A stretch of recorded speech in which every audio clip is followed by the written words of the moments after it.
Can't hear you. So I just realized that my whole introduction was not heard, which is interesting. Okay, so you're welcome to yet another episode of the Study Abroad podcast with me, the Fred Effect. This is the biggest study abroad content platform. Now we do this and every weekend. The reason behind the Study Abroad podcast is that if you want to study abroad, there are some processes you need to follow. Already, there are people who have been successful with this process, and so what I do is to invite them to share their process with you, their journey, and how they were able to achieve the scholarship and then the admission to the university they are studying. So how much is involved in the process? If you want to take the same path, what kind of scholarship are they on? Which universities did they even apply to, so that they can share it with you? It makes it easier if you want to achieve the same thing. So today I am having a guest on the program, as we do always. And let me know which country you're watching us from. What is the time at your end? Also, if you have any questions, you can type them in the comments so that we'll be responding to them when we begin the session. Later on in the program, as we do it every weekend, I'll share the link so that you can join us. All right. Hi, how you doing? I'm doing great. How are you So it's doing? interesting. I did a whole introduction. I was the only one talking to myself. Yeah. Interesting. All right. So let's make a quick introduction for people watching you or seeing your face for the first time. Kindly introduce yourself. Okay, so my name is Darlene Sawabuating. I am a Ghanaian. I am a second year graduate student at Miami University, and I use Darlene Grace on my YouTube channel. And yeah, basically, Right. So where are you from originally? I'm from Ghana. Which part of Ghana? Okay, so I am from Sunyani, but like the Bono region. But I've lived most of my years in Winneba because I went to school there and I stayed there for a while. Right. So what was your prior academic qualification before relocating to study abroad? Okay, I had my bachelor's degree before coming to the US, so I'm currently having my master's. Right. Which institution in Ghana did you attend? University of Education, Winneba, Oh, okay. UEW. Was it on Kumasi campus? No, Winneba campus, the main campus. All right. What did you study at the bachelor's degree level, and what are you studying now? So I had my bachelor's degree in special education, with a concentration in education of the hearing impaired, and I am currently studying student affairs in higher education at Miami University. Oh, wow. Is Miami University located in Florida? No, so we have Florida and then we have Ohio. So I'm in Oxford, Ohio. Oh, okay. Okay. Awesome. So if you're just tuning in, you're welcome. I noticed that people were commenting that they can't hear me. That's interesting. I muted myself and I was talking like I was making an introduction at the same time. Sorry about that, but let me know if the sound is clear now. If you could hear me, let me know which country you're watching us from, and also what is the time at your end. Thank you so much for letting me know. So I'm here. We are talking to Darling Grace. Darling Grace is pursuing a master's degree at Miami University at Oxford, Ohio. So there's Miami in Florida, and there's Miami in Ohio as well. So she is at the Miami University in Oxford, Ohio. If that's the school you'll be interested in, check it out. We'll be sharing the names of the universities she applied to so that you can also check it out. So let's start with, how many universities did you apply to, and were there other countries you were considering when you wanted to study abroad? Okay, so that's a good question. So I began my study abroad journey in 2022. No, 2021. So in my first application, I applied to University of Manchester and So which year did you graduate from University of Education, Winneba? 2021. Oh, okay, okay. And how many years did it take you to finally get to the US? 2 years. Wow. So after national service, I mean, what were you doing? Why didn't it take you lesser years to get to do this?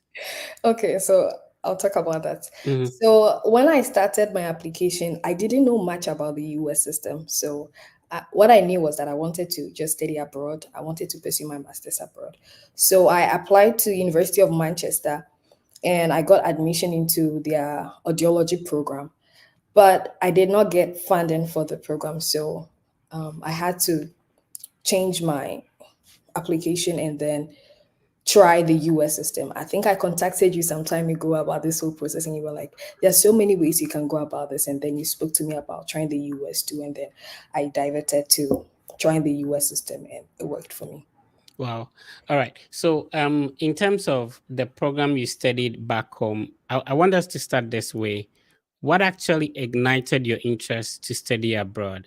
Some people are motivated by getting a better life. Some people are just want to relocate. Others are motivated by the better education system. Others are not getting job back home, so Yeah. they want to study abroad. What ignited your interest to study abroad? It was just my personal desire to have something like have a new experience of life. I knew there was something like scholarship to Mhm. study. Like I Yeah. knew about scholarships, but I didn't know the study abroad aspect of it. So I was just interested in getting a scholarship to pursue my master's. And when I saw that people were getting the chance to go and study abroad, I was like, okay. I started speaking to some friends about it, and I had somebody who believed in my capabilities to get the opportunity to study abroad. And so the person coached me and then helped me to have this opportunity. Has it been worth it? Sometimes people take decisions and later on regret, taking those decisions. There was recently a news item that says that there are some people on government scholarship in the UK that are not receiving the funds or the scholarship money that is supposed to come from the government, and so some of them are frustrated and all that. Was it worth it taking such a decision so far? I would say 100% plus one, or plus any other marks that I can add to it, because this experience has been worth it for me. It's been a journey for me to discover myself and then have a new experience of life. And so I would never discourage anybody to go for a new experience or try to study abroad. Just that I would rather give you more information on how to go about this process so that you don't make the wrong choices. And talking about giving more information, Darling Grace is not gatekeeping. So she has a YouTube channel called Darling Grace. So is that Darling Grace a brand or your name? My name is Darling Sawabwateng, but Darling Grace is actually like a brand because I carry a lot of grace. Okay, so the Grace is not part of the Darling. Oh no, Grace is not part of it. It's just like something I carry, so I add it to myself. Okay, so Grace is on a full scholarship. She's been through the process, applied to several universities, and now she shares her journey as well as other people's experiences on her platform. The name of the YouTube platform is Darling Grace. It's very catchy. Go to YouTube, search for Darling Grace, and please subscribe. We'll be collaborating a lot, so you'll be seeing me on her channel as well. So just like I keep on saying, if people who have been successful in doing something are able to tell us the practical steps in getting it done, it will make it very easy for anybody to achieve it. So Grace has been through the process, so she shares her journey on her YouTube channel. It's called Darling Grace. Go to YouTube and search for Darling Grace and subscribe to it as well. And I'm sharing it on the screen so you can see. So Grace, tell us exactly what you do on your channel and why should people subscribe? Okay, so before I talk about that, I just want to make a slight correction. My actual name is Darling. Okay, Darling Grace is just my channel, but like my name right. is Darling. Thank you.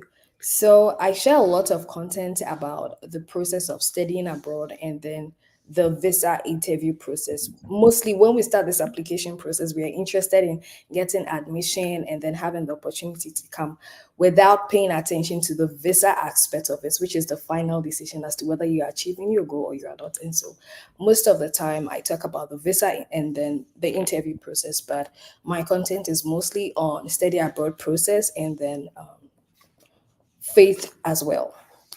Awesome. So please go to YouTube and search for Darling Grace and subscribe to Darling Grace YouTube channel. It's very insightful. There are a lot of conversations that will really help your process. And some ladies do not have the trust. Mostly people think the study abroad process are only for men. And so it's not possible for a lady to also get admission and a scholarship. Please believe in yourself. It's Yeah. doable. People have done it and you can also do it. All right, moving on. Let's talk about so the current university you are is called Miami University. But is Yeah. it the only university you apply to? No, I applied to three universities Okay. and I had admissions to the three of them.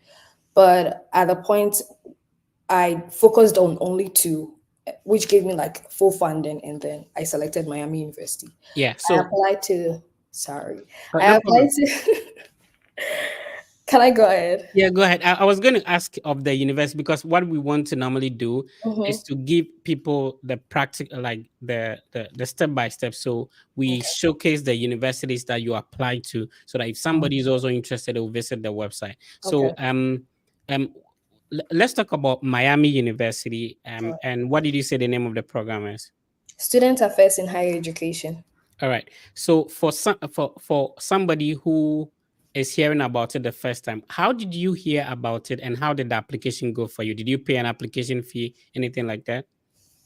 So in one of my previous statements, I mentioned that I encountered somebody who coached me throughout this application process. Right. So I got to know about student affairs in higher education through a recommendation. So the person recommended this program to me based on my interest in higher education. So with my bachelor's degree in special education, I was assisting students with special needs, and through that I had a genuine interest to support college students with special needs. And so this person recommended the program to me. Getting to know the program, I realized that there was more to it than I knew about, and that I'm now exploring more areas of the area. So it's just like a field of education that gives you the opportunity to support college students. Oh, awesome. Awesome. So I'm showing the website of Miami University. It has an acceptance rate of almost 90%. It's located in Oxford, in Ohio, and you can check it out. They have a lot of programs. I think recently they were waiving application fee for undergraduate applications. So you can check Miami University out. Which other university did you apply to? I applied to Ohio University. All right, that's my alma mater. All right, I'm sharing the website of Ohio University as well. So there is Ohio State University, which is located in Columbus. Which this is different from Ohio University. And what program did you select in Ohio University as well? College Students Personnel Services. Oh, okay, okay, okay, awesome. And which other university? University of Mississippi. It's also in Ohio. Oh, University of Mississippi in Ohio. Yeah. Okay, I thought like the state of Mississippi. No, there's one in Ohio as well. Which city is it? I think Ole, it's OLE, and then they have MISS. When you type that, you're going to see the school. Oh wow. This is the first time I'm hearing about it. So the University of Mississippi, Yeah. also located in Ohio. Awesome. So you were only focused on the state of Ohio, right? Yes, I would say it wasn't part of my like filter. I wouldn't say Mm. that I only focused on Ohio, but I focused on programs that were going to give me funding, and then how their program was actually structured, and schools that I had faculties give me feedback. So these were the things that I focused on. Oh, I see. And what program did you select in this university as well? I also selected higher education. They have a higher education program there. Awesome. So this is the website of the University of Mississippi. This is the first time I'm also hearing about it. So yeah, just to give you a practical idea about some of the universities, and this live stream will still be on the Fred Effect platform. So just in case you miss anything, you can go rewatch and then also take notes on the schools that Darlene is sharing with us. If you're just joining us, you're welcome. This is the biggest study abroad content platform. This is called the Study Abroad Podcast. We invite individuals who have been through the study abroad process to share with you their experience and their process, so that it makes it easier for you to also go through the same thing. All right. So did your scholarship automatically come with your admission, or did you have to submit a separate application after the admission? With Miami University, I did not have to submit another application for assistantship. The Oh, admission okay. came with the assistantship automatically, just that I went through an interview process to get it. Oh, okay. So you had to attend an interview after the admission to be considered for the scholarship. All right. So No, what? Mhm. the interview process will be done before the admission, and so if you don't pass the interview process, you're not going to get admission, and you're not going to get a scholarship. Oh, so what it means is that everybody admitted into the program is considered for a scholarship. Yes, Oh, okay, okay. So after submitting your application, you're expected to go through an interview for both the admission and the scholarship. yes. Was that your first experience of, an interview process?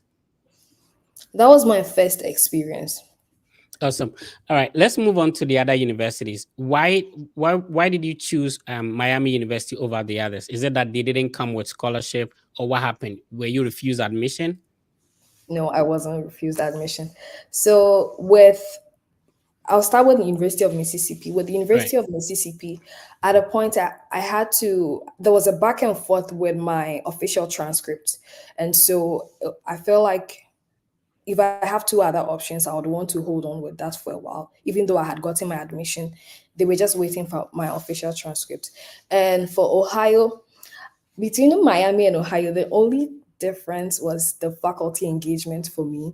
I Okay. was more interested in feeling like sense of belonging, like feeling that I'm going to be welcomed well into the program. And so I had a lot of faculty engagement from Miami University. They kept on checking in on me as in when I'm coming, my plans for the program. They were much interested in what I had to offer and what I was going to get from the program than me just get coming to the US to study. For Ohio, I had a similar experience, but the faculty engagement wasn't that much compared to Miami.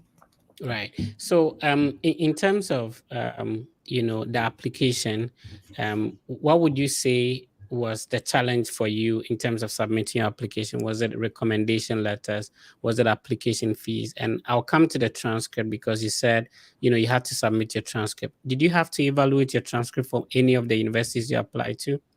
No, I did not evaluate any of my transcripts. I didn't. Oh, okay. So you uploaded the soft copies of the transcript you obtained from University of Education Winneba, Yes. and none of these universities requested that you evaluate it. No. Awesome. So let's talk about the process. What was challenging for you? Recommendation letters, writing SOP. What was the challenge? The challenge would be just my transcript. So getting my official transcript to University of Mississippi was the only challenge that I had because Miami and Ohio took my unofficial transcripts, which was the Okay. one that I had already.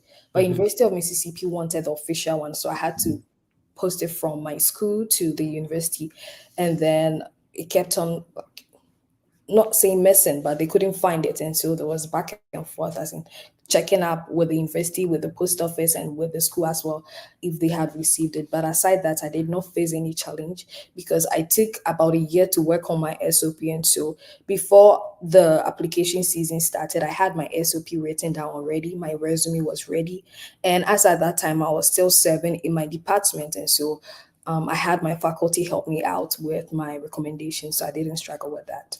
Awesome. So did you have to pay an application fee for all these three schools, or you had some waived? I didn't have any of them waived. So Miami was $50, Ohio was also $50, and University of Mississippi was actually I think $75. Oh, okay. And in terms of the application itself, did you have to sort of contact a supervisor before you could submit your application? Did you have to email the director of the program before starting? It wasn't a requirement. I didn't have to do it, but I did it anyways. And I would say that is what gave me the opportunity to be recognized Okay. in the application process. I'll start with Ohio University, for instance. So before I submitted my application, I reached out to a faculty member and then spoke about my research interest and why I really want to join the program. I requested for a Zoom meeting and Mhm.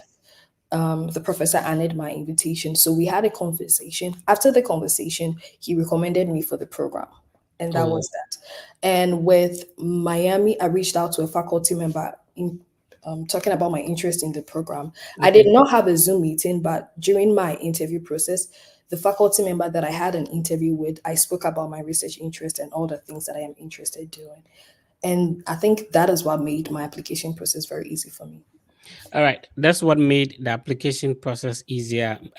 You're still here on the Study Abroad podcast with me, the Freddy Fix. I'm talking to Darling Grace today. She's sharing her experience, her journey, and how you can also do it. She applied to three universities, the University of Mississippi in Ohio, Ohio University in Athens, Ohio, and Miami University in Oxford, Ohio. So she's currently studying on a full scholarship. And believe me, you can also do it. All right. So I'm going to pick some questions that you've been sending in. Adam, thank you for watching. Adam is watching us on Facebook. Um, Rafika is also watching us on Facebook. So the best way to get in touch, Rafika, is to send an Instagram message. So check on Instagram, the Fred Effect. Send me a message. I'll be happy to respond to. Gideon, thank you for also watching. Would you want to respond to this question? Mr. Demas is asking, can someone transfer to a community college after visa has been approved before relocating? Yes,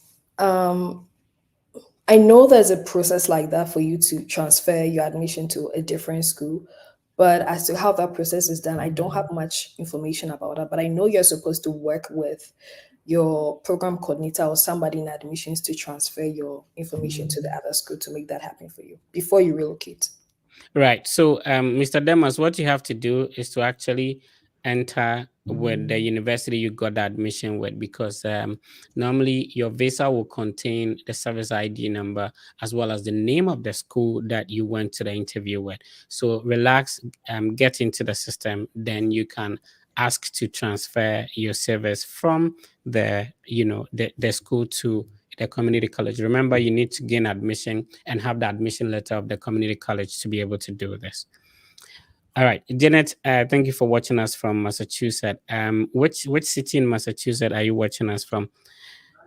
Hi, Mr. Demas Emmanuel. Okay, so you can send your questions, through the chat. I'll be happy to show them, and then we'll be responding to them as well. So we are moving on to the other questions. So in terms of your scholarship, that did it pay for your accommodation? Did it pay for your air ticket? What actually is entailed when somebody says that I have a full scholarship? Okay, so we have different types of scholarships or assistantship, I would Mm-hmm. say. So my assistantship is with the Office of Residence Life, where I work as a graduate residence director, and I oversee college students living on campus, so or in the halls. So I am giving my scholarship comes with an apartment in the hall, and I am also given a meal plan, and it waives my tuition. So these are the benefits that I get from my scholarship. So Oh wow! So your accommodation as well as feeding is being covered in the yeah. scholarship. Wow! So most scholarship does not work like that because a lot of students have to pay for their accommodation as well. Right. Let's talk about the application. Again, did you have to sit for any test scores like GRE, GMAT, IELTS, or TOEFL, any of that? No, I did not. What was the reason? Is it because the university did not require that, or you had a substitute for those test scores? I did not have a substitute for it. I was very specific with what I wanted throughout this application process. And Mhm. so I went in for a program that would not require a test score from that, and also like would meet my GPA. All right. You spoke about the cost of applying to the three schools, which is around, $50 for each school. But would you be able to quantify or tell us if somebody wants to be at where Darling Grace is, how much should a person budget? Okay. So I would say you should budget about $100. That would be like 1,000 CDs plus. You should budget about 1,000 CDs or maybe 1,005 for it. Looking at the current economy, get about 1,000 or 1,005 Ghana cedis or 100 or $120. What should this entail? Is it entailing the application fee, visa application, flight ticket? What does this entail? For this, I'll say you should just entail for application fees, just application fees. Okay. All Yeah. right. So if you are still watching us, thank you for tuning in. We are live across the various Fred Effect platforms. So we are live on YouTube, we are live on X, we are also live on Instagram, and then also on Facebook.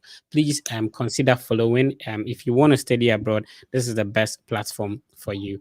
So what do you think did the magic for you? A lot of people say that I applied to a school and they don't give me admission, or I get admission without a scholarship, what were the magic for you? Was it your CGPA? Was it the, the contact that you had to meet with the director of the program, or your SOP? Because you said it took a year to write your SOP. Yeah. What did the magic for you?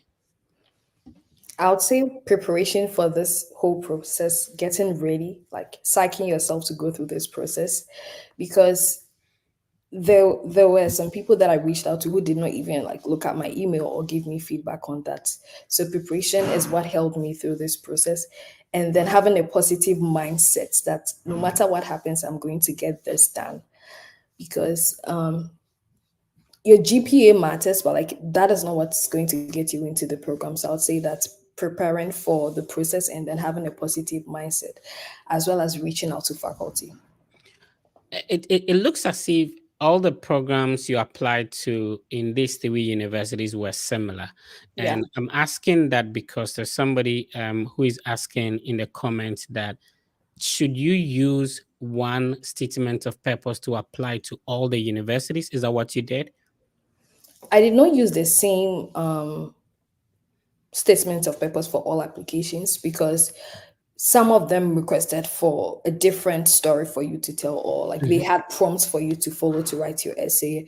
But one thing I'll say is that you should have a story for this whole process at the end of the day, because it is what you have to tell them that is going to convince them, as in whether you have something for them or you don't. And so I did not use the same statement of purpose because some schools gave me a prompt to follow, but I had a story that I wanted to tell, and that is what I used for my application process. Yeah, and Jay is watching us on Facebook. You have to understand that even though it's your statement of purpose, it will be considered as self plagiarism if you should use it in multiple applications. And like Darlene is saying, different universities have different purposes of mounting the program. So even though it's the same program, it might have different specializations. Yeah. When I did public administration at University of Kentucky, I had a group that was made up of international students pursuing public administration in different universities. But sometimes somebody will post a book in there and we have no idea what that book is. Even though it's public administration, everybody has a different concentration, or every university. So do not use the same SOP to be applying to multiple universities. It's not helpful. It might be seen as plagiarism, or better still, it might not suit the specific, program Comment. requirement and all that. All right. So thank you for asking that question. Let's move on. What do you miss back home? Is it the food, the weather? What do you miss home? I miss a lot of things. I miss having my family around, that family connection. I really miss that. Like going home at any time. And then, well, I also miss the food. Right. What Even, was difficult for you to adjust though? Is it? I know Ohio is very cold. yes. What was difficult to adjust? When I was in University of Kentucky, I was the only black person in my class, like the only African in my class. Sometimes it becomes a little bit. So what was difficult to adjust? Is it the weather, the food here? What was difficult? So the weather, the food, and somehow I'll say the accent. So the accent, in the sense that when I came the first week, I had to repeat myself multiple times anytime I'm talking. You're Yeah. talking, they'll be like, "Can you come again?" Like, Oh, and they so I need. had to, You so I say had hi. to adjust to the accent. And then for the weather, Ghana is very warm. So when I came, we were in fall, and I had a similar, like there wasn't much difference between the weather in Ghana and then what I was experiencing in the fall. And when winter came, I had not realized it until I went to class one day and the weather changed. After class, it was really cold. And so I had to learn my lessons and start layering anytime I'm dressing up. And I know in Ohio sometimes there will be a lot of snow such that school closed down. Have you experienced that before? No, I haven't experienced that yet, but it Yeah, gets very cold. awesome. All right. So in terms of people who are planning to come, what were some of the things that helped you to adjust in the system that you recommend, that especially people who are now new in the system? How did you survive? The academics is different, the weather is different, almost everything is different. What helped you to adapt in the system? Okay, so I would say that having a positive mindset will help you to be resilient, because let's say there are some schools that do not have a lot of black people for you to ask questions whenever you need to ask them, like how the experience is over there. Mhm. And so I would say that have a positive mindset and then be resilient to adjust to whatever situations you encounter. That is one. And embrace growth. I would always say that because the system here is structured in the sense that you have to be independent and be confident in yourself. And that is how I've learned things. And so I would say that be positive and embrace growth. Like when things happen, learn from it and then be quick to adjust to it. Right. We'll talk about your visa interview experience. It's one of the things that is really sort of cutting short a lot of people's dream to study abroad. You know, people have admission scholarship yet they're unable to make it through the visa interview. So we'll talk about how you were able to make it through. But going through this process, it teaches you a lot. If you were supposed to advise your younger self, and shout outs to the person that assisted you through, what would you what would you tell your younger self if you were supposed to start this whole process again? There's somebody, a young lady watching you who's being inspired by your ability to do this. What would you tell such a person if you were supposed to start the whole thing again? What would you do differently? Believe in yourself. I'll tell myself to believe in myself and then go for gold. Like go for whatever I want to go for. Because when I was starting this process, I did not believe so much in my ability to get through this process, but at least having the support of like people believing in me, I went for it. But if I had to do this all over again, I'll tell myself that believe in this process and then like go for gold. Like don't limit yourself to anything. Just go for it. Okay, believe in yourself and go for it. We'll talk about your visa interview process. A lot of people have been there more than once. How many times did it take you for you to get your visa approved? Once, And how many minutes did you spend with a visa officer? less than a minute. Which means it's shorter than. Okay, let's talk about which part of the process do you think it's a bit it's challenging? Getting admission, applying, the interview to get a scholarship, or the visa interview itself? Which part of the process? I'll say the visa interview process. That is why I spoke about my channel as like the platform to give people the opportunity to realize that the visa process and stage is like the most important stage of this process because you can get the admission, you can get the funding you want, but at the end of the day, if they say no, you've wasted all the efforts. Like somehow, not 100%, but at least you've wasted your time. And so I would say the visa process is the most important stage throughout this process. If you're just joining us, Darling Grace has a YouTube channel. Just go to YouTube. I just like the name, Darling, and then there's a Grace to it. So go to YouTube, search Darling Grace, and please subscribe. She shares a lot of her experience speaking to other people and how you can also do it. Kindly subscribe to the YouTube channel, and we really appreciate that.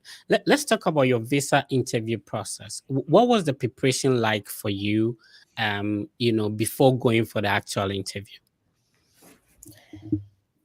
I would say that consistency is what helped me in the visa processing stage. So I had gone through the admission process. I had gotten my admission, and sometimes some programs will come with well, the admission will come with a little bit of deficit. So I had like Mhm. just a small amount of money, but for no peculiar reason, I just felt like, what if I get that kind of what if feeling kept on Yeah. haunting me? So I was always scared. I was always scared, but I had a push from a lot of people and I had to stand on my toes to practice all the time. Like I spent a lot of time practicing what I wanted to say and just preparing myself in general worked for me. And so before I went in fully prepared with a lot of confidence. And so it took me less than a minute to get my visa approved.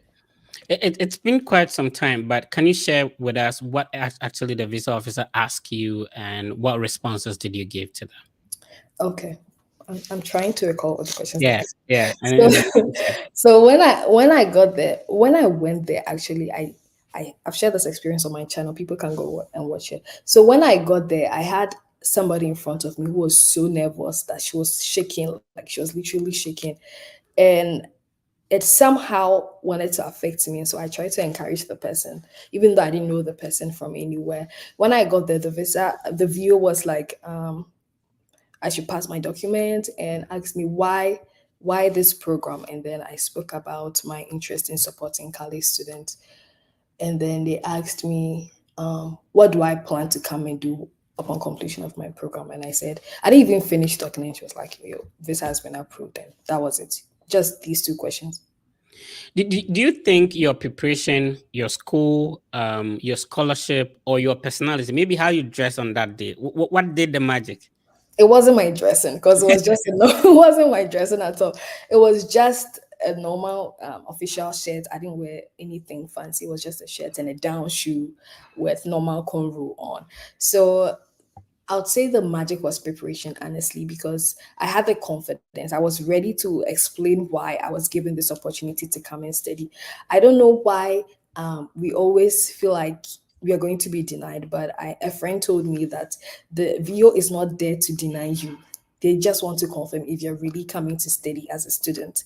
And so, if that is what you're coming to do, I don't see why you should be scared or you should have fear or anxiety in this process. So, preparation is what worked for me. Which embassy did you actually go for your visa interview? The U.S. Embassy in Accra. All right. So if you're watching me, and I get this a lot, that oh, the Accra embassy is just denying people. People have not even started working on the school application process, but they are already complaining about not getting an interview date. Meanwhile, you don't even have an I-20. In fact, if they ask you to come for an interview tomorrow, which I-20 are you taking? Yeah, A lot of people speak, negativity into people's mind, letting them know that, oh, they are just going to deny you. Personally, I went through the same embassy. Darling Grace went through the same embassy, and we are here. We got approved. Do not speak negativity into this thing. And I keep on yeah, telling people that I coach that, you need to be positive about this whole process. Of course, there are people who are being denied. You don't know what their story is. Somebody could simply say that my friend was denied, so I can't go. It doesn't work like that. We all yeah, have different situations and all that. The same Accra embassy that you're complaining about not getting an interview date or getting approval is the same embassy people are going there and getting their visas approved day in, day out. yeah. So, you have to speak positivity into yourself. So if there is somebody who has been denied at the embassy, and let's come to that question. Why do you think, and I'm sure once you're in the queue, you saw people getting refused, Oh yes. in your view or based on your experience, why do you think people get refused at the embassy? I would say that their inability to express themselves, like low self, I don't know if I should say low self esteem or like Right. not showing any form of confidence or making them have doubts about your capabilities to like perform when you come here as a student, or giving them a benefit of the doubt to approve you as well will make them deny. Because I had somebody before I went in line, somebody was denied right beside me, and I listened to the entire conversation and I was like, this lady had all the time in the world to prove to the view that they can do this, but it was just scratching of their head and fumbling their words was just what made them deny her. And so it was a lesson for me to learn not to repeat the same thing. You are into education. How do people not get scared when they get in front of you? Speak to some people and they are like, when I got there, all the words in my head vanished. How do people maintain that confidence to be able to articulate themselves during the interview? I'll say preparation, honestly. Preparation, when you know what you're going to say, you become confident because you know what you're talking about. When you're not sure about what you're going to say, that is when you fumble because you're afraid of making a mistake. Right. And in terms of the preparation, you kept on mentioning that. What went into your preparation? Did you have a coach somewhere? Did you have a book? Did you have a YouTube video you're watching? Were you having mock session? What went into your preparation? Everything of what you have stated. So I used to be on your channel most of the time. I used to join your mock sessions at dawn. Like I had to sacrifice. At that time, I used to go to work, but I would have to stay awake to join your your mock sessions are done.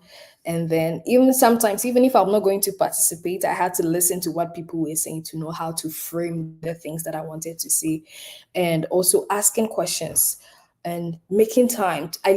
The mirror was my friend at that time because I had the problem of looking into people's eyes to Mm. speak.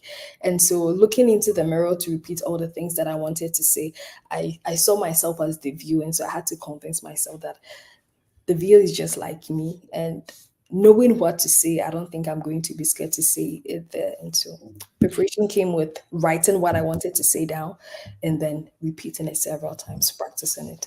All right. And talking about the mock session, for more than half a decade, the Fred Effect team has been assisting people to prepare for the interview.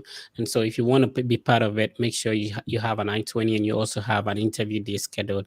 Just send me a direct message on Instagram, and then I'll add you to the WhatsApp group. Understand that it's really for people who are preparing for visa interview. So the team do not have any Telegram page anywhere, stuff like that. We know there are people using the name of the brand Fred Effect to scam people and all that. Kindly be careful. The easiest way to get in touch with me is via Instagram, and then if you send me a message, we'll add you to the platform so that you can also prepare. It's free. There's nothing to charge for it. How was the feeling when the visa was approved though? It's beyond description.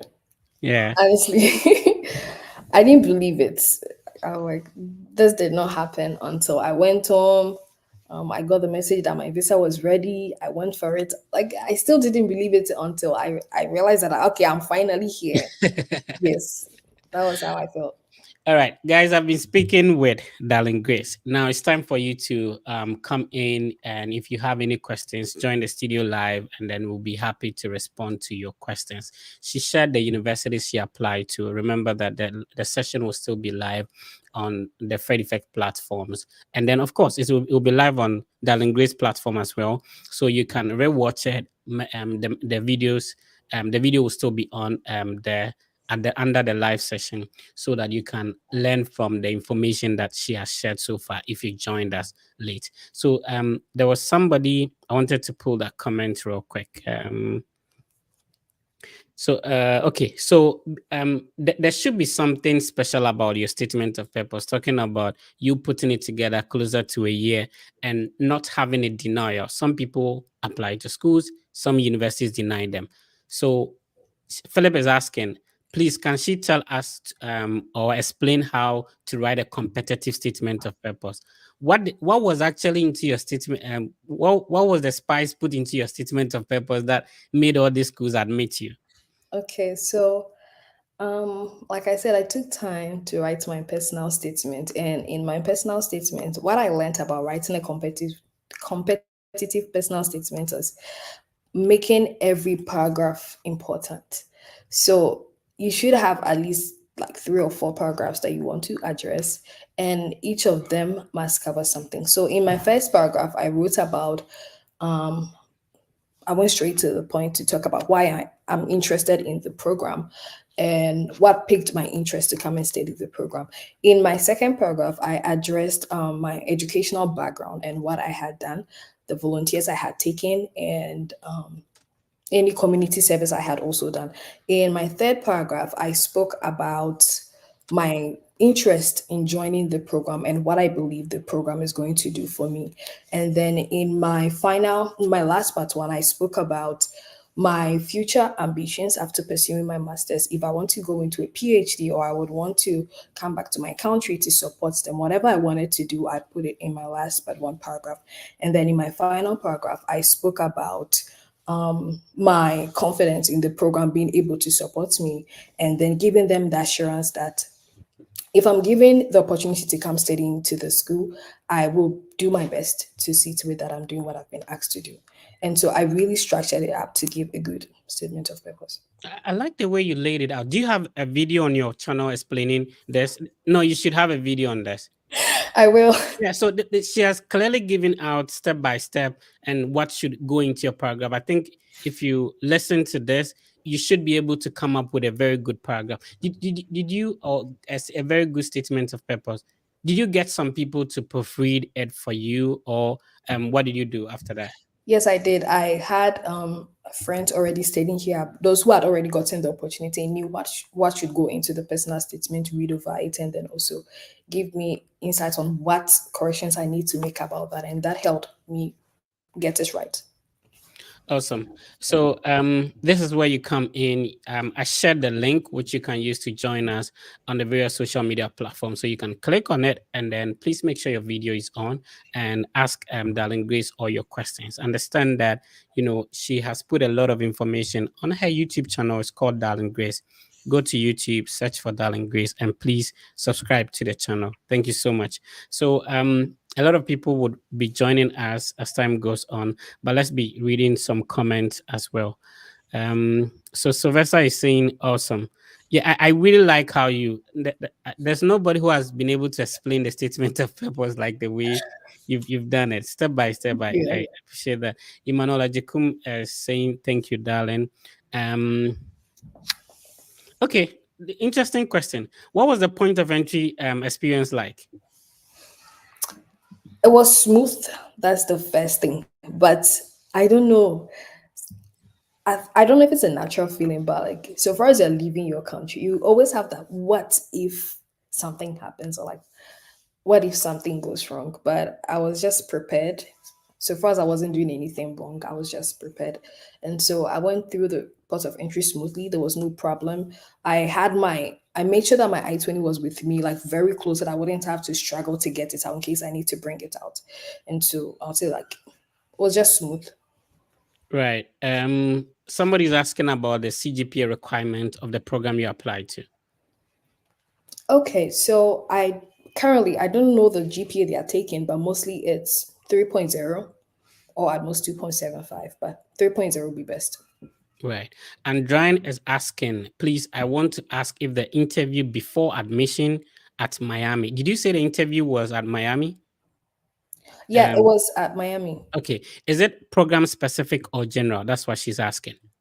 It should be program specific because my program's admission process is different. Like admission comes with scholarship, so it has that kind of thing. I don't know if it's the same with every other program. Okay. Very informative. And David is watching us from Kenya. Which part of Kenya are you watching us from? Okay. I'm trying to pull up more questions. Okay, somebody's pouring their frustrations out here. JV is asking, all my applications were denied this fall. Sorry about that. Is it wise using the same email I made applications for next fall? Okay, the question is not clear. He's trying to say that he made some applications, they were denied. Should he use the same email to apply to the schools again? Okay, I would want to know the level he got to throughout the application process. It's like you didn't get through the interview process, or you went through the interview process but were not given admissions. Because if you were, um, changing your email is not going to do anything. Yeah. You will still show up as the same person you are. And so learn from the mistake what went wrong and what can be done right. I'd say that. Right. But the most important thing is not giving up. Obviously, Yeah. there's always a way out, and you can definitely reapply, and then hopefully you'll be considered. Right. You can join us now. If you join us, make sure that you have a quiet background, and also you put your video on so that you'll be able to ask your questions. So, what has been your best experience so far as an international student? Okay. So my best experience so far has been being a leader, or like my assistantship, I would say, as a graduate residence director.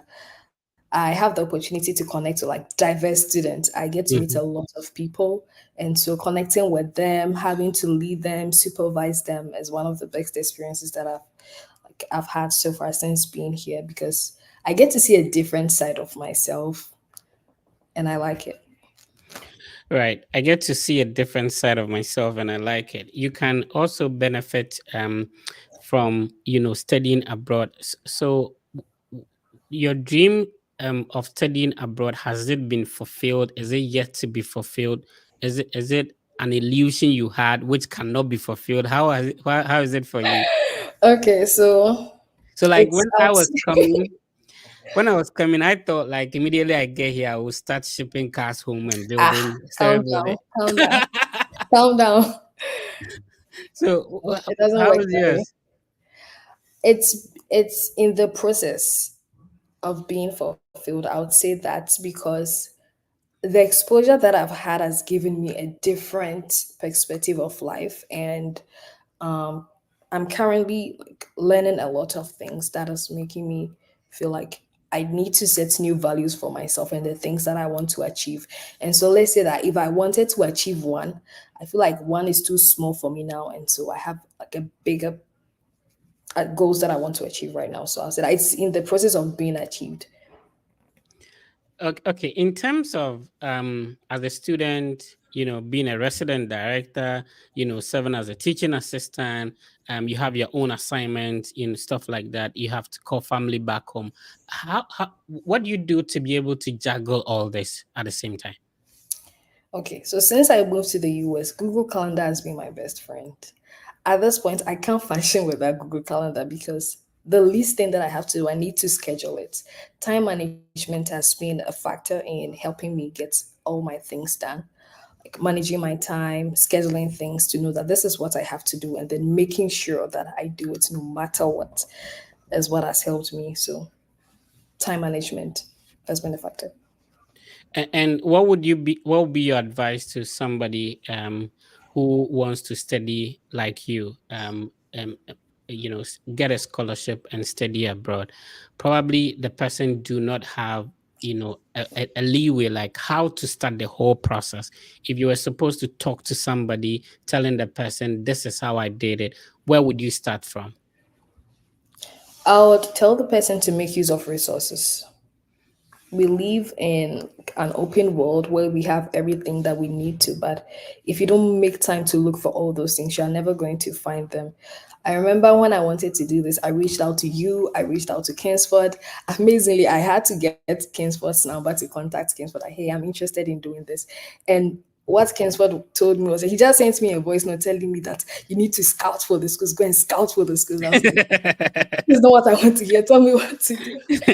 So when he told me that, he said he had a video on that. I should go and watch it, and then I went to watch it. I think I've also made a similar video on that. I had to go and watch the video on how to look for schools and how to get a scholarship.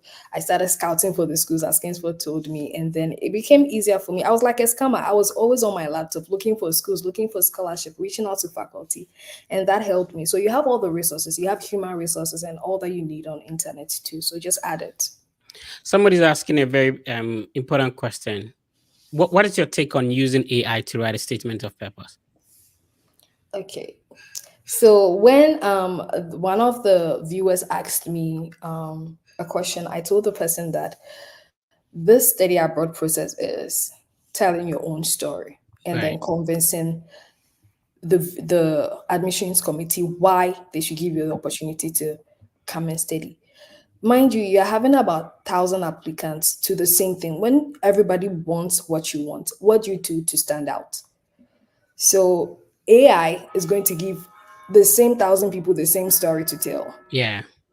What is peculiar about yours? What makes you stand out? And so putting in your own story that this is who I am, this is Tony. Tony is this. Tony studied this. Tony is interested in coming because of these issues is what is going to convince the admissions committee to consider your story and give you the chance because they feel like you have a potential and then you are capable of coming back to help your country. AI is just going to give you a sample of what people have written on the internet. And That's mind it. you, somebody is also having the same story to go and give out. They wouldn't identify any different thing about what you want to do or what is going to make you stand out. And so I'll tell you that, well, you can read other people's stories and then know how that can help you to shape your own story. And so I'll say that for AI, using AI to write your personal story or your SOP isn't a good idea for me. So don't do All it. right. Great. So I'm still speaking with Darling. It's been like almost an hour of informative and educative interaction that I hope you are benefiting from. And please click on the like button if you're not if you are yet to. I don't know why it's so painful for people to click on the like button. Yeah. It's So free. Like it's free. You're not paying for yeah. it. Please click on the like button. It's free. You're gaining ideas and information from the session. So please show some appreciation. All right.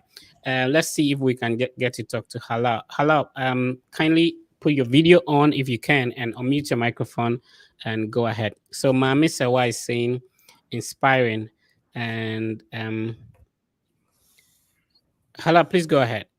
Okay. Your microphone is muted, so if you're talking, we cannot hear you. Am I getting your name right? Hello. Okay. I don't think Hala is ready. So let's see if we can pick another person.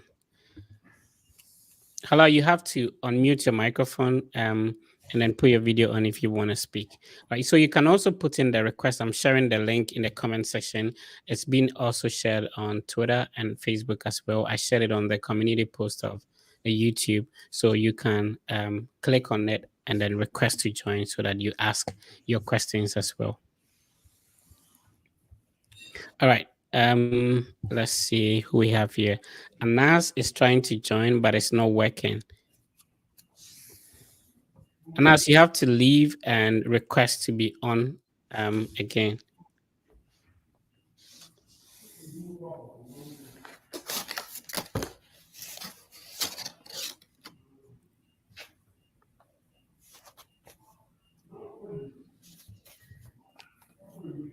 All right. Khalid, thank you for tuning in. He said, I'm very inspired. And then Nathaniel is also saying, God bless you, Mr. Fred, for the selfless service to humanity. And Mr. Harvard, okay, your name is already the name of the university. Mr. Harvard is saying, very inspirational. Mr. Yeah. Harvard is watching us on YouTube. Thank you for watching on YouTube. Let's see if we can get some people on. Ibrahim, salam alaikum. Alaikum salam. Good day, Mr. Fred. Yeah, good day. Talk to Darling. Okay, my question is that some of the universities will allow you to deposit some amount of money before they can give you your I-20. My question is that can you schedule the payment after you go to the United States, or you have to pay it when you are in your country before going? Okay, so that's a very good question. I would say that make use of the graduate program coordinator or the admissions coordinator during this application process. I'm saying that because I know of a person who was allowed to come and pay it here in the US. I also know somebody who wasn't given the chance until they paid the money before coming to the US. And so, in instances like that, feel free to email, like just as you asked me, email the programs coordinator that is this possible for me, because I wouldn't be able to afford it until I come. In some instances, they will agree and then give you the chance to come before you pay. So mostly just make inquiries from the directors. Okay, thank you very much. All right. Thank you for joining, Ibrahim. Ibrahim, which country are you joining us from? Yes, I'm from Nigeria, but I'm staying right now in Turkey. Oh, okay. Okay. Thank you for joining us. And somebody's saying something here. Andrian is asking any special information about Miami, the city. So, Andrian, the name of the school is Miami University. The name of the city is Oxford in Ohio. So, Miami is a different city altogether. The Miami we know is in Florida. Okay, go ahead, Camero. Can I make a slight correction Yeah. with? Mhm. So the difference between Miami University and then the other one is that the one in Florida is University of Miami. It's not Miami University. Okay. So the one in Florida is University of Miami, and then the one in Oxford, Ohio is Miami University. Okay. Let's see. I think my brother is having some bit of. Okay. So, Camera, you need to fix your connection before we could allow you in. Inusa, Isaka, salam alaikum. Inusa, salam alaikum. Okay, Inusa is not hearing me. Camero, can you hear me? All right. I think Camero is having issues. Inusa, salam alaikum. I think Inusa is sounding very far. Inusa, if you could exit and rejoin, that would help. Okay, so Dominic is asking. I want to ask. I deferred my program for fall 2025 due to no funding for the program. Should I email the school or look for other options? If that school is where you really want to be, the moment they start the fall 2025 application process, be active with the department. So reach All out right. to them to remind them about your deferral and then what you need to do in this current process in order to secure funding. One thing to note in this entire process is that you need to be open with the faculty or with the people, the entire department. If you're supposed to reach out to somebody to get the funding, reach out to them. If you have any question, that is why they have the International Student Office available for you. They also have the program coordinators. All the people put in place in the department is there for you. Like they are there to work for you and they will do it. So just feel free. You're not going to disturb them. Email them and ask them all the questions that you like. They are bothering you. So feel free to ask any question you have. Just the moment they open the 2025 application portal, just send them an email to say that you are still interested in the program and you want to find out if there's anything you need to do as an international student to secure funding for the fall 2025 application. All right. So it's been a very insightful session today, Grace. Thank you so much. So apart from people checking out your YouTube channel, are you available? Can people reach out to you if they need help? Oh yes, I am available. I have my email right there in the section. You can also send me you can also reach out to me on Instagram at DSB Darling. So like when you go to Instagram, you can reach out to me at DSB Darling and then I'll be there to respond to that. You can also um, reach out to me on TikTok. I have all those links attached in my bio on YouTube, and so you can feel free to reach out to me anytime. All right, so check out the YouTube channel. It's called Darling Grace, and all the information to get in touch with her, it's over there. It will be very helpful to do that. Can we pick some more questions, or we've done like an hour, so Oh, I'm available to answer any question. okay, right. Let's talk to Daniel. Hi, Daniel. How you doing, sir? Hi, I'm fine. Which country are you watching us from? I'm watching from Ghana. Okay, go ahead. Talk to Darling. Okay, darling, thanks very much for your thoughtful message. And um, I've applied to two schools. Okay. I've gotten admission. Actually, I applied to study MS in finance. Okay. Uh, One is Clark University and University of New Haven. Okay. But unfortunate for me, I had only for Clark University, they gave me 25% scholarship. Okay. And for the University of New Haven, I think 20% scholarship. Mm-hmm. I spoke to most of my friends who are there, and they said that it's very difficult for business students to get like full funding. But Clark University was demanding for enrollment deposit before they can process my I-20 for me, Okay. which I have paid. That's $500. So they are in the process of applying of issuing out my I-20 for me. Okay. But University of New Haven, they didn't require any enrollment deposit. Okay. But then my question is, the fees too is very huge. I think it's around 40 something thousand. I've also secured a loan from Empower Finance. And I've spoken to a friend of mine who is in, I think, Tulsa University, University of Okay. Tulsa in Oklahoma. And Mm-hmm. he also applied for MBA and they gave her, I think he said 93% scholarship. Okay. No additional, the scholarship just came with the admission. And he was encouraging me to apply to their school. So I want to ask your take on my situation. Like, what advice do you have for me? Should I go for the clerk because I've already made the payment and they are processing my I-20 for me, and I'm Okay. afraid for visa denial because of maybe the deficit and Okay. also going with a loan. So what's your Okay. take? All right. So my take is that I'm happy that you know all the green and the red flags at this point. So the I-20, you can get the I-20, but at the end of the day, the visa interview is the most important aspect of this place.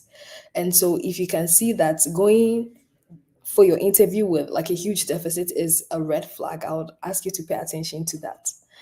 Because if you listen to if you had listened throughout the interview, you would hear me that I said to myself that if I had the chance to start this process all over again, I would tell myself that go for gold. I won't limit myself to anything less. Like I have the chance to, if I have the chance to go for 100% funding, I'll go for that, and I wouldn't hesitate to make that decision. So, if you know somebody had the chance to get 93% funding, ask the person how the person was able to get there, and then follow that route to get it. Don't You can spend 10,000 to get the admission, and then VO will deny you. The regret will be more than going with a huge funding and then getting your approval with a lot of spending on that. So I would advise you to go in for the best. If you know the best, go for it. You can spend Okay. a lot of money and still get denied, and so don't hesitate on doing the right thing. Okay. Because the my GPA too was around 3.47. And this friend of mine, we attended the same university here in Ghana. I completed earlier before, I think a year, then he also completed. And So ask the person what was the green light for them, what helped the person to get the funding, and then follow the same route to get it. You have the chance to get it.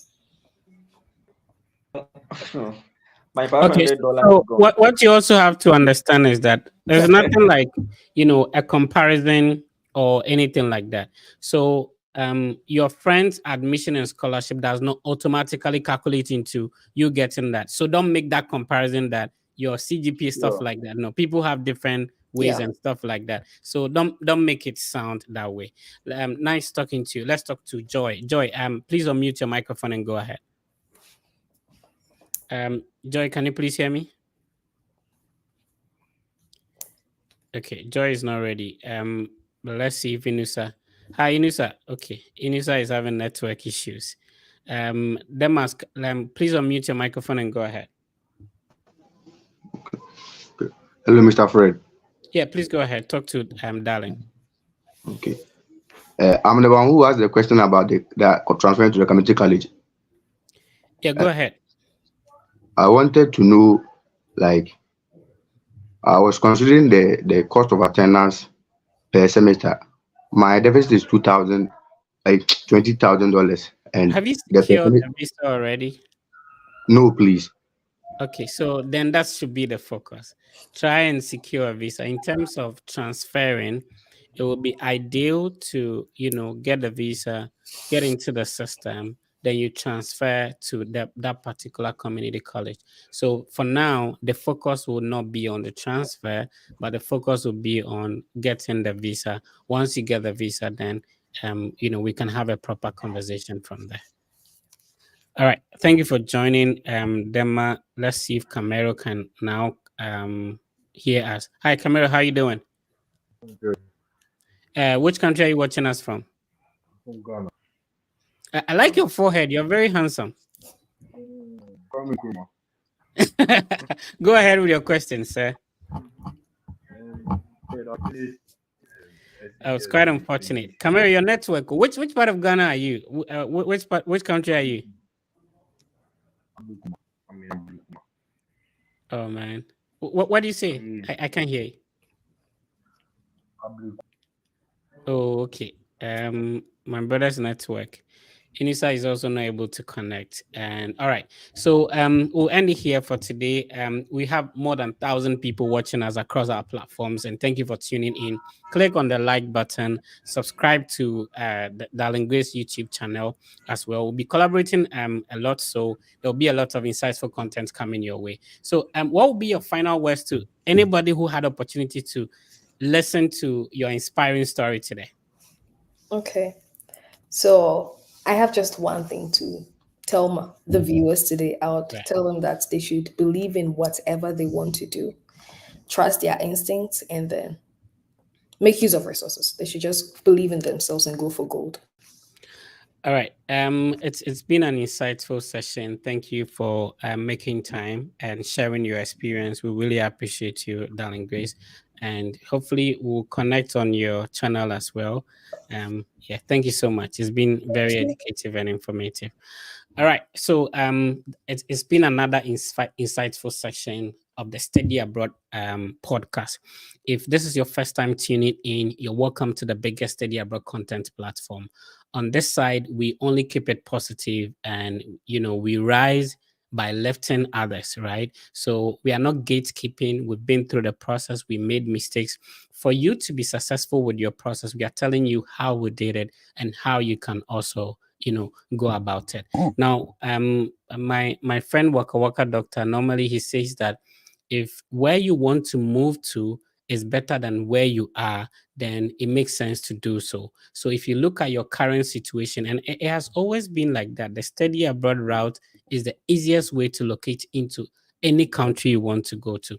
People have done it. It is highly possible. Recently, I posted a video, the results of someone who was able to get admission into an engineering program with a D7 and all that. Sometimes you look down on yourself, you look at your transcript, you look at your low CGPA, you look at your current finances and think that, I can't do this, it's not possible. We are here to let you know that it is highly possible, it is feasible. If the Fred Effect was able to do it, you can do it. If Darling Grace was able to do it, you can also do it. So if you want to get in touch with me, it's easy. Send me a direct message on Instagram. Also, based on the opportunity to assist thousands of people to go through this process, and also going through myself, I have 2 masters on a full scholarship. I have what we call the Fred Effect Mentorship Program. So this is how you can join the program. You use the link on the screen to schedule a one-on-one meeting, and my team will be happy to hold your hands and assist you through the process. Also, at the moment, the Fred Effect team is the only team that is helping people with high school and diploma who want to pursue a bachelor's degree. So if you want to pursue a bachelor's degree on a scholarship, use the link I'm showing on the screen to schedule a one-on-one meeting. We would explain the entire process to you, listen to the concerns you have, and handle the entire application for you for free. If you're a parent, do not limit your kid to only the colleges and universities in your home country.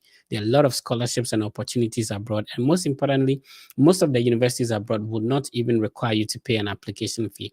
So take this opportunity to schedule a meeting, and then our team will handle your application for a bachelor's degree. For a master's and PhD, there is a mentorship program as well. Now, the visa interview is the last process when it comes to this process, and it will be disheartening to go through the process and get your visa denied. So the Fred Effect team has a collaboration with Argo Visa. Argo Visa is a team of former visa officers who can assist you go through the visa process smoothly. So if you've been denied before, it's not a problem. There's always an opportunity to reapply. But before you reapply, try and discuss your situation, your case with a former visa officer. Use the link I'm sharing on the screen to book a consultation. So just type it in your web browser and then click on enter. You follow the processes and you'll be able to schedule a one-on-one meeting with a former visa officer. So the study abroad podcast airs this and every weekend. So if you go to the Fred Effect content platform, this is how you can see. So this is the YouTube platform, and we have close to more than 150. So we are currently 160,000 subscribers. This should tell you the kind of information we are putting out and the lives that has been transformed. So try and subscribe, try and follow.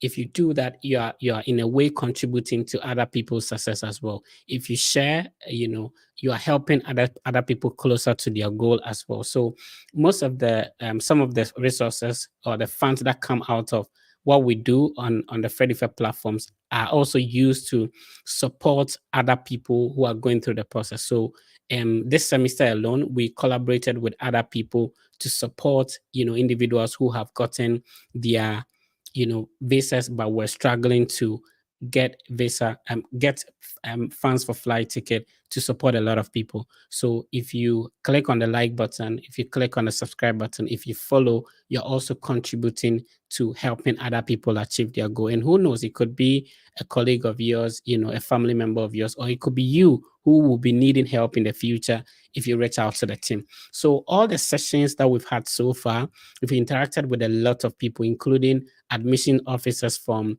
various universities, to share with you the processes in applying to their university. So I know we've had interaction with Carolina University, which assisted, which helped a lot of people who have gained admission and all that. We recently also spoke to Jared, who works at St. Cloud State University, and he explained the processes of applying to St. Cloud and how your application could stand out. So a lot of other people who have also been successful with the process, I invite them on the Study Abroad podcast. So when you visit the YouTube channel, this will be the homepage, obviously.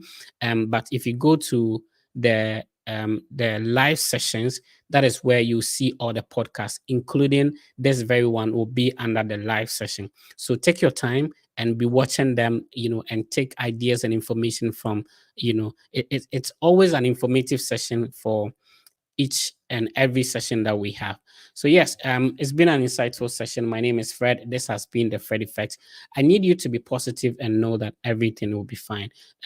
If you're going through the process, take any iota of doubt and understand that people who are studying abroad are not better than you are. They do not have anything. Like our brother joined and was saying that he has a colleague who he has a better CGPA than, but the person has gained admission and scholarship. What it means is that you can also do it. So, and the interesting thing about studying abroad is that they do not only consider your transcript and, for that matter, your CGPA. So there are other components of the application process that they consider. So don't look down on yourself. Write a compelling, statement of purpose. If you want to study undergraduate, get a good transcript from your high school and everything will be fine. My name is Fred. Please be positive, and I'll see you next week on another session. Thank you for tuning in.